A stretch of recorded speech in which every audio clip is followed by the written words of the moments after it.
Hello guys, and in this video we are talking about articles. So we already talked about some articles and their rules, है ना.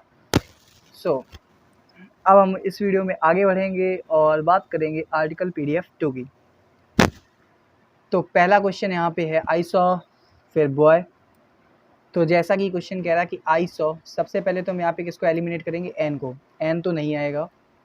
उसके बाद फिर N को हम eliminate कर देंगे, ठीक है. उसके बाद अब यहाँ पे क्या आएगा, आई सॉ. तो आपने देखा होगा अचानक से, तो यहाँ पे क्या आएगा, ए. जब इनडेफिनेट होती है चीज़, पता ही नहीं होता है कि कुछ होने वाला है, तो हम उसके लिए लगाते हैं ए. ही इज़ ऑनेस्ट, प्रोनाउंसिएशन के बिहाफ पर हम एन की तरफ जाएंगे. कह रहा है कि हिस्टोरिकल इवेंट. अब हिस्टोरिकल इवेंट जो होता है, हमें पता है कि कोई भी हिस्टोरिकल इवेंट होता है, जैसे कि मान लो फ्रेंच रिवॉल्यूशन या फर्स्ट वर्ल्ड वॉर, है ना, तो इनके आगे दा लगता है. लेकिन अभी यहाँ पे कोई पूरा सेंटेंस नहीं दिया गया है, इस वजह से हो सकता है अभी हमें इसके बारे में पता नहीं कि क्या हिस्टोरिकल इवेंट है, तो हम ए की तरफ जाएंगे. वहीं यहाँ पे यूनिवर्सिटी लिखा है, तो प्रोनाउंसिएशन के बिहाफ पे हम क्या लगाएंगे, यहाँ पे एन लगा देंगे. एन एन बोल रहा हूँ, ए लगाएंगे, क्योंकि यूनिवर्सिटी तो साउंड आएगा या का, वॉवेल नहीं है ना, तो क्या होगा, वॉवेल नहीं है अगर, तो हम ए लगाएंगे, ठीक. एन नहीं, यहाँ पे केवल ए, ठीक, ए रहेगा. आगे बढ़ेंगे. अब कह रहा है कि इन सेंटेंसेस को बदलना होगा, ट्रांसलेट करना है. उसके पिता एक MP हैं, ठीक है. तो उसके पिता एक MP हैं, कैसे बनाएंगे हम, his father is an MP. An क्यों लगाया, क्योंकि हमें पता है, हमने एन यहाँ पे इस वजह से लगाया क्योंकि यहाँ पे MP, जब हम साउंड देखेंगे तो साउंड किसका आ रहा है, एम का. एम ए है ना, एम. तो यहाँ पे क्या लगाएंगे हम, इस वजह से एन का यूज़ करने वाले हैं, ठीक है. इसके बाद क्या तुम एक SDO, ये वाला सेंटेंस है, तो इसको हम किस तरह से बनाएंगे, इसको मैं यहाँ पे कर लूँगा. तो क्या तुम एक SDO हो, तो हम बनाएंगे RUNSDO क्वेश्चन मार्क. ओके, तो सेम वही चीज़ है यहाँ पे, प्रोनाउंसिएशन के भी आप पे देखना है. इसी तरह से ये है, तो यह एक उपयोगी पुस्तक है.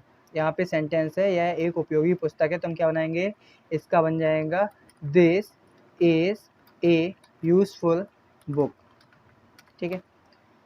तो यहाँ पे यूज या साउंड आ रहा है, वॉवेल साउंड नहीं आ रहा है, इस वजह से हम ए लगाएंगे, ठीक है. आगे बढ़ेंगे. इसके बाद जल्दी से यहाँ पे देखेंगे कि यहाँ पे क्या हमें फिल करना है. तो कह रहा है इनके आंसर्स मैं पीछे करता जाऊँगा, ठीक है. ही इज़, सुपरलेटिव के आगे लगाते हैं हम द, हमें पता है. इसी तरह से इस वाले सेंटेंस में हम लगाएंगे the more he gets the more he wants. Okay, फिर कह रहा है कि मैन इज मॉर्टल, तो यहाँ पे पूरे मैन की क्लास की बात हो रही है, तो हम लगाएंगे द, ठीक है. समझ में आई बात. आई लाइक, फिर यहाँ पे लगाएंगे the, I like the tea than the milk. Okay, लेकिन इन जनरल सेंस हम स्पोकन में क्या यूज़ करते हैं, I like tea more than milk, सीधे सीधे यूज़ करते हैं, यहाँ पे दा नहीं लगाते. आगे बढ़ेंगे. We go to school for study, तो यहाँ पे नो आर्टिकल मतलब जीरो आर्टिकल का रूल लगेगा. कोई भी बिल्डिंग होती है, अगर उसी सेंस में यूज़ होती है, तो वहाँ पे कोई भी आर्टिकल नहीं आता है. He goes to market to buy a furniture, यहाँ पे अभी स्पेसिफिक बात कर दी, किस वजह से जाता है, तो फर्नीचर को बाय करने के लिए जा रहा है वो, ठीक है.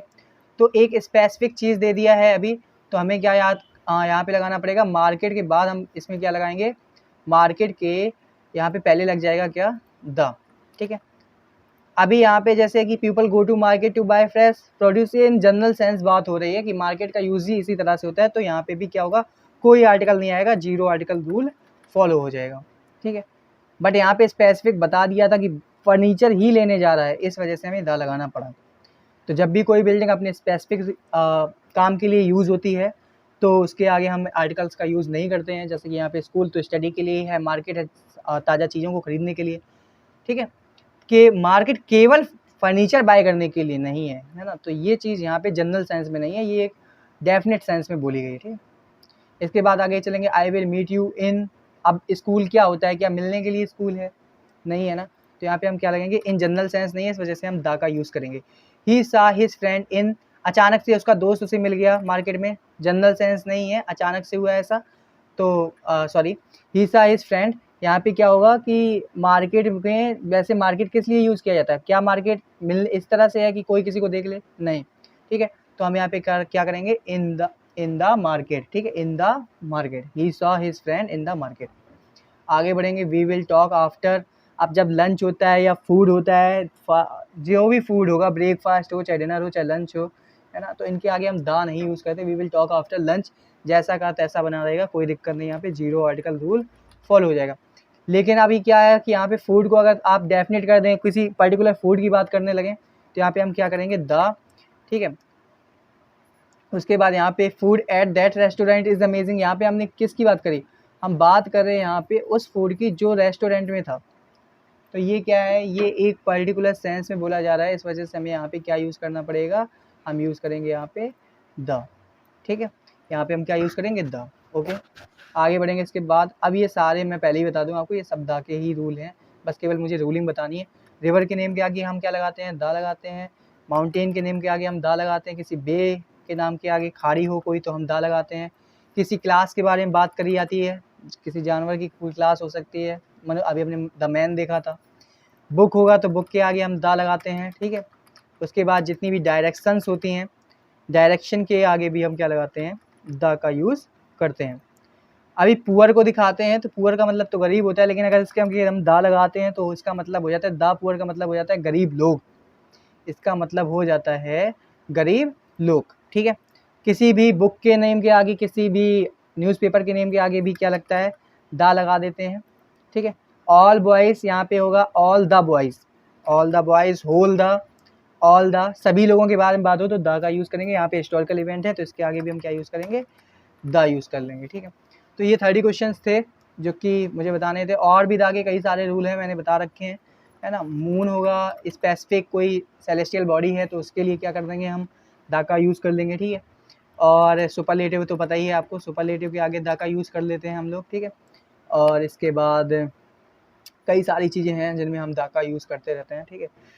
तो सुपरलेटिव हो गया है, यहाँ पे स्पेसिफिक हो गया है, ठीक है। कोई चीज़ डेफिनेट होती है, ठीक है, उसके आगे द का यूज़ कर लेते हैं, ठीक है। तो ये कुछ जनरल सेंस है, बाकी सेंटेंस हमें खुद ही पता चल जाता है कि सेंटेंस को देख के समझ में आता है कि तो उसमें क्या यूज़ होने वाला है, ठीक है। तो आज के लिए फिर इतना ही रखते हैं और फिर आगे हम लोग बात करेंगे नाउन के बारे में, ठीक है। और अगर आप चाहते हैं कि आर्टिकल की और भी इसी तरह की 1-2 PDF और बनाई जाएँ तो कमेंट सेक्शन में बता सकते हैं, अदरवाइज़ हम लोग नाउन की तरफ मूव ऑन करेंगे, ठीक है। थैंक्स।